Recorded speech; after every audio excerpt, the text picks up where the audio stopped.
সকলোকে নমস্কাৰ আৰু গুড ইভিনিং। আজি 30 ডিচেম্বৰ। আমাৰ ইউটিউবাৰে আজি মাংস আনিছে, ব্ৰইলাৰ মাংস। তো এয়া তেনেকুৱা থৈছে আৰু এফালে পিঁয়াজ ভাজি আছে, পূৰা স্পেচিয়েলি বনাই খাম আজি।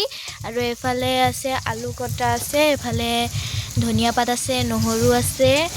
এনেকুৱা আমাৰ ইউটিউবাৰে পূৰা বনাই আছে।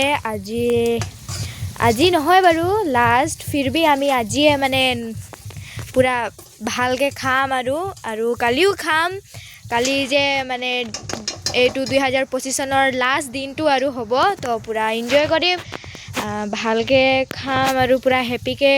যেনেকুৱা এইটো বছৰটো আমি পাৰ কৰিলোঁ, ঠিক সেনেদৰেই 2026 চনটো আহিব, সেনেকুৱাই খুচি খুচি যাতে পাৰ কৰিব পাৰিম, এনেকুৱাই মানে পূৰা আশা ৰাখিছোঁ। আৰু আমাৰ ইউটিউবাৰে এনেকুৱা পূৰা হেপিকৈ বনাইছে আৰু আমি পূৰা হেপি আছোঁ। আজি পূৰা স্পেচিয়েলি খাম আৰু আজি আমাৰ মানে ডিনাৰ এনেকুৱা দেখিব পাইছে। আপোনালোকৰ ঘৰতো ভালকৈ মিলিজুলি খাব, সকলোৱে ভালকৈ থাকিব। হ'ব তেন্তে বাই বাই গাইজ, আৰু সকলোকে গুড নাইট।